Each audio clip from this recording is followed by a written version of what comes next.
Hello everyone, welcome to my channel. I hope you all are doing well. So, आज का जो हमारा topic रहेगा वो again common emitter transistor characteristics में से रहेगा। प्रीवियस वीडियो लेक्चर के अंदर हमने कॉमन एमिटर ट्रांजिस्टर का इनपुट कैरेक्टरिस्टिक्स को स्टडी किया था। अभी इस लेक्चर में हम आगे आउटपुट कैरेक्टरिस्टिक्स को स्टडी करेंगे। आउटपुट ग्राफ जो है वो किन क्वांटिटीज के बीच में बनेगा और जो उसका ग्राफिकल रिप्रेजेंटेशन है वो किस तरह से आएगा, उस चीज को हम आज स्टडी करने वाले हैं। तो कॉमन एमिटर ट्रांजिस्टर की जो सर्किट डायग्राम है इसको मैं दोबारा से एक्सप्लेन नहीं कर रही हूँ। जो स्टूडेंट्स इस वीडियो को समझना चाहते हैं अच्छे से, वो प्रीवियस वीडियो को पहले अच्छे से देख करके आए, है ना, क्योंकि उसके अंदर मैंने अच्छे से सर्किट डायग्राम को जो है एक्सप्लेन किया हुआ है।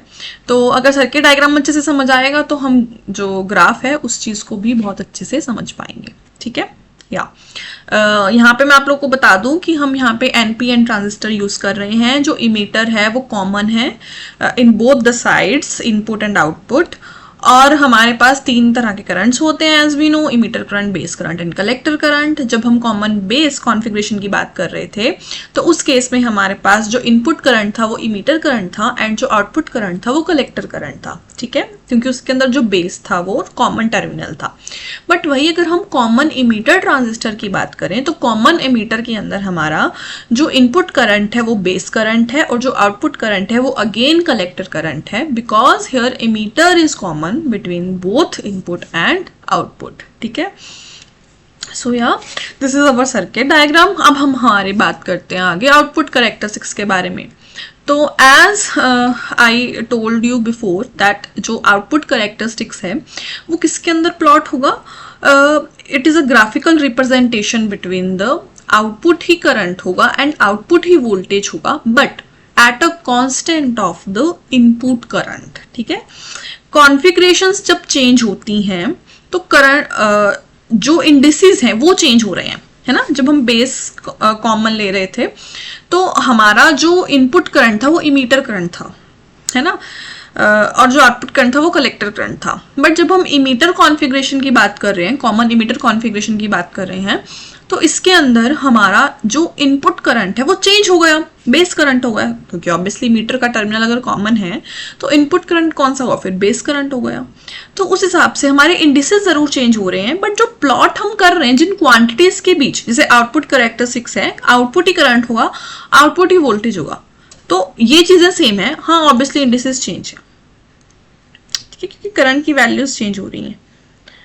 तो this is the voltage and ये यहाँ पे हमारा करंट प्लॉट होगा इस एक्सिस पे, यहाँ पे हमारा करंट प्लॉट होगा और यहाँ पे जो है हमारी वोल्टेज जो है वो प्लॉट होगी। एज वी नो जो हमारी आउटपुट वोल्टेज है वो कौन सी है? Output voltage is VCE। तो यहाँ पे हमारे पास आउटपुट वोल्टेज क्या हो जाएगी? VCE। एंड हमारा जो आउटपुट करंट है विच इज IC, तो आउटपुट करंट हमारे पास क्या हो जाएगा? IC मैंने यहाँ पे लिख दिया। ये हमारे पास मिली एम्प्स में है एंड ये हमारे पास वोल्ट्स में है। अब हमें यहाँ पे क्या करना है? Eight a constant of the input current, input current constant होगा, उसके डिफरेंट ग्राफ जो है वो हम प्लॉट करेंगे। तो यहाँ पे हमारे पास जो इनपुट करंट है वो कौन सा है? Base current. Base current is our input current. तो यहाँ पे हम क्या लेंगे? जो बेस करंट है उसकी कांस्टेंट वैल्यूज के ऊपर, यानी कि डिफरेंट कांस्टेंट वैल्यूज के ऊपर हम यहाँ पे ग्राफ जो है वो प्लॉट करेंगे। ठीक है, तो यहाँ पे अब मैं आपको एक इक्वेशन से समझाऊंगी। अब ये जो मैंने यहाँ पे इक्वेशंस लिखी हैं, these are the derived result, जो कि आप अपने थ्योरी लेक्चर में अच्छे से पढ़ोगे, है ना। तो वैसे तो क्या है, थोड़ा फिजिकल मीनिंग ही इसका समझा सकती हूँ मैं यहाँ पे। तो हमने एक इक्वेशन पढ़ी है, IE is equals to IB plus IC, ये हमने बिल्कुल स्टार्टिंग में पढ़ी थी। ठीक है, ये इक्वेशन हमें यहाँ पे नहीं चाहिए क्योंकि यहाँ पे हम इमीटर करंट की बात नहीं कर रहे हैं। अब हमारे पास एक इक्वेशन हमने पहले भी पढ़ी थी प्रीवियस वाले वीडियो लेक्चर के अंदर, जो कि हमें बता रहा था, कॉमन बेस कैरेक्टरिस्टिक्स के अंदर पढ़ी थी। IC is equals to alpha times IE plus ICBO। ठीक है, कुछ इस तरह से थी वो हमारी इक्वेशन। ठीक है, वेयर ICBO हमारे पास क्या है, लीकेज करंट को रिप्रेजेंट कर रहा था, IE इमीटर करंट को, एंड IC हमारे पास जो है वो कलेक्टर करंट को रिप्रेजेंट कर रहा था। तो हमें ये इक्वेशन भी नहीं चाहिए क्योंकि हम यहाँ पे कॉमन इमीटर कॉन्फ़िगरेशन की बात कर रहे हैं। तो दैट्स वाई ये वाली इक्वेशंस मैं यहाँ से रब कर रही हूँ। तो कॉमन इमीटर कॉन्फ़िगरेशन के लिए हमारे पास जो इक्वेशन बनेगी वो कुछ इस तरह से बनेगी, IC is equals to beta times IB plus beta plus 1 times ICBO, और यू कैन से कि हम यहाँ पे ICEO भी लिख सकते हैं। ठीक है, क्योंकि कॉमन इमीटर है तो वो लीकेज करंट ही, दैट्स उसको हम ICBO से भी रिप्रेजेंट कर सकते हैं और ICEO से भी रिप्रेजेंट कर सकते हैं। तो इतना कोई वो मैटर नहीं करेगा। देखो अल्फा जब हम ले रहे थे which is a current gain of the common base transistor, जब हम यहाँ पे अब बीटा की बात कर रहे हैं that is a current gain of the common emitter transistor. ठीक है, जहाँ पे बीटा आ गया यानी कि हम कॉमन इमीटर की बात करें, जहाँ पे अल्फा आएगा तो हम कॉमन बेस की बात कर रहे हैं। ठीक है, तो अब यहाँ से हम क्या है अपने ग्राफ्स जो है वो प्लॉट करेंगे।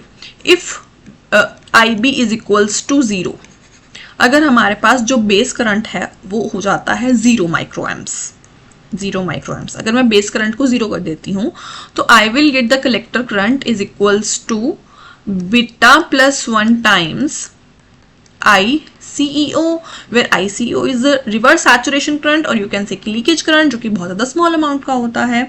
एंड हमारे पास जो फिर हमारा कलेक्टर करंट है वो सिर्फ किसके ऊपर डिपेंड कर रहा है, वो बीटा प्लस 1 के ऊपर डिपेंड करेगा। ठीक है, एज जब हम कॉमन बेस कॉन्फ़िगरेशन की बात कर रहे हैं तो वहाँ पे जो अल्फा है उसकी वैल्यू बहुत ज़्यादा स्मॉल होती है, विच इज़ 0.95 to 0.98, बट यहाँ पे जो बीटा है उसकी वैल्यू 50 से ज़्यादा होती है ना, लगभग 50 के अप्रॉक्सीमेटली होती है। तो यहाँ पे बीटा जो हमारा करंट गेन है इन एन इमीटर कॉन्फ़िगरेशन वो ज़्यादा है। तो बेसिकली मैं यहाँ पे बताना चाह रही हूँ कि अगर बेस करंट हमारे पास 0 है तो कलेक्टर करंट का जो वैल्यू है वो हमें मिलेगा। ठीक है, तो कुछ इस तरह से है। अब अगर हमारे पास जो बेस करंट है वो 0 नहीं होता है, अगर हम बेस करंट को 0 नहीं लेते हैं, यानी कि हम इस पर्टिकुलर चीज़ को क्या कर रहे हैं, निगलेक्ट कर रहे हैं, क्योंकि इसके साथ ICEO वाला फैक्टर जो है वो इन्वॉल्व है। ठीक है, as compare to the first वाला जो पार्ट है इस इक्वेशन का, उसके कंपैरिजन में हम सेकेंड वाले पार्ट को हम निगलेक्ट कर सकते हैं। ठीक है, तो what I will get is IC is equals to beta times IB।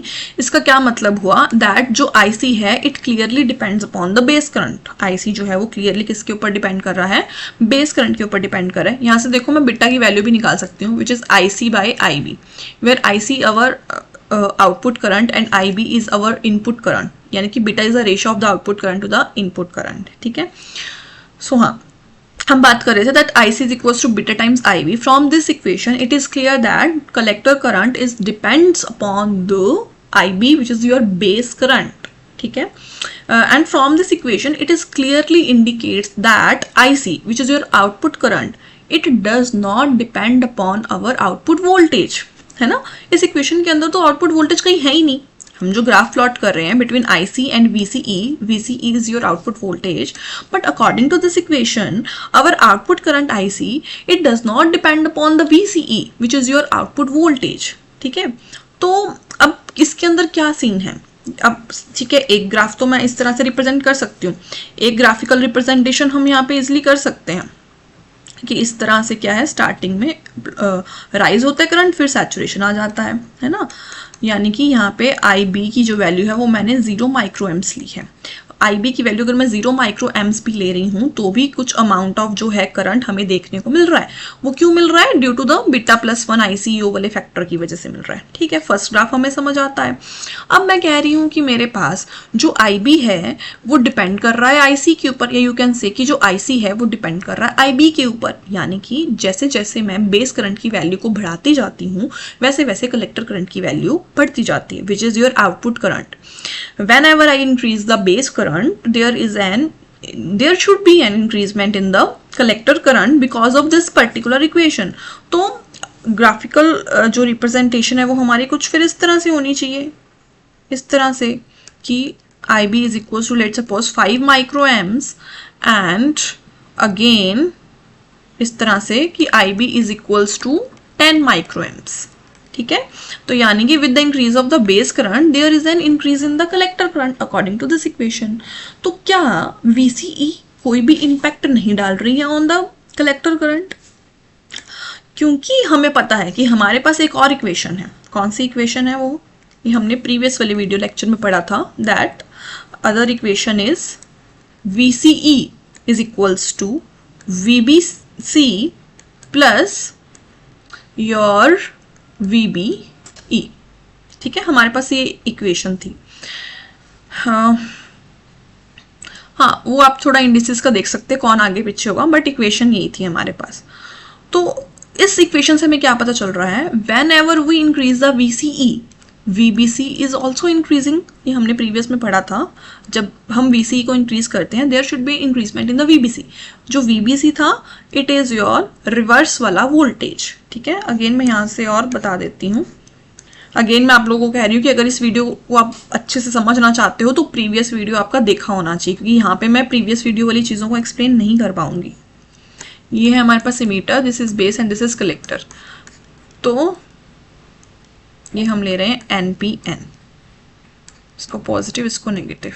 Actual में यहाँ पे VCB आएगा अगर हम सही इंडिसेस की बात करते हैं, VCB। ठीक है, तो कुछ इस तरह से था, यानी कि अगर मैं VCE को इंक्रीज करूंगी तो there will be an increment in the VCB, है ना, क्योंकि हम यहाँ पे क्या करें, रिवर्स बायसिंग करिए। तो voltage across the base and collector, तो अगर मैं इसको इंक्रीज करती हूँ, VCE को इंक्रीज करती हूँ तो VBC भी इंक्रीज होता है। अगर VBC इंक्रीज होगा यानी कि रिवर्स वोल्टेज इंक्रीज हो रही है, तो जो हमारे पास डिप्लीशन लेयर है वो भी इंक्रीज होगा। अगर डिप्लीशन लेयर इंक्रीज होगा तो जो हमारा इफेक्टिव विड्थ है वो क्या होएगा, डिक्रीज होएगा। तो अगर इफेक्टिव विड्थ हमारा डिक्रीज होता है, इफेक्टिव विड्थ के डिक्रीज होने से जो बेस करंट है वो क्या होगा, डिक्रीज होगा। और बेस करंट के डिक्रीज होने से हमारा जो कलेक्टर करंट है वो क्या होगा, इंक्रीज होगा, है ना। अकॉर्डिंग टू दिस इक्वेशन देखें, जो कि मैं आपको पहले भी एक्सप्लेन कर चुकी हूँ कि with the increasing of the VCE there will be an increment in the VCB according to this equation. तो अगर VCB इंक्रीज होगा तो voltage across the base collector junction जो कि रिवर्स बायसिंग में है वो भी इंक्रीज होगी। अगर वो इंक्रीज होगी तो हमारे पास डिप्लीशन रीजन इंक्रीज होगा through out the base reason. अगर बेस रीजन में डिप्लीशन लेयर इंक्रीज हो रही है तो effective width of the base reason क्या होगा, डिक्रीज होगा। अगर इफेक्टिव विड्थ डिक्रीज हो रहा है तो in turn their is N decreasement in the base current, and if base current is decreasing then obviously collector current increasing, क्योंकि emitter current जो है वो पूरा का पूरा collector में जा रहा है। तो there will be an increasement in the collector current अगर हमारे पास VCE increase हो रहा है। तो अगर VCE increase हो रहा है तो collector current में भी increasement होगा। So अब मैं यहाँ पे एक और चीज़ बताना चाह रही हूँ कि पहले हमने इक्वेशन को देखा था that हमारा जो collector current है it is not depends upon the VCE which is your output voltage. So our equation is not completely correct. जो ऊपर वाला इक्वेशन था which is your ये वाला इक्वेशन, ये वाली इक्वेशन की बात कर रही हूँ मैं, ये वाली IC is equals to beta times IB. This particular equation is not very correct equation because हमारे पास एक और इक्वेशन आ गई है जिसके अंदर वोल्टेज है, और अगर उस इक्वेशन को हम चेक करते हैं तो हमें वहां से पता चल रहा है कि जो कलेक्टर करंट है it not only depends upon the base current directly but it also depends upon the VCE which is your output voltage। ठीक है, तो यहाँ से आपको ये भी क्लियर होना चाहिए कि ये जो ग्राफ्स बने हैं ये सिर्फ और सिर्फ बेस और कलेक्टर के ऊपर बेस्ड नहीं बने हैं, बल्कि इसके अंदर VCE भी इन्वॉल्व हो रही है अकॉर्डिंग टू द इक्वेशंस। ठीक है, आई होप कि यह ग्राफ आपको बहुत अच्छे से क्लियर हुआ होगा। मतलब जब भी आप ऑब्वियसली लैब में जो है ग्राफ जो है वो प्लॉट करेंगे तो उसका जो टेबल है फिर वो कुछ इस तरह से बनना चाहिए, इस तरह से कि अगर हमने यहाँ पे ऑब्वियसली 3 ग्राफ प्लॉट किए हैं, जो ग्राफ है वो 3 ग्राफ प्लॉट हुए हैं हमारे। ठीक है, तो हमारा जो टेबल है वो कुछ इस तरह से बनना चाहिए।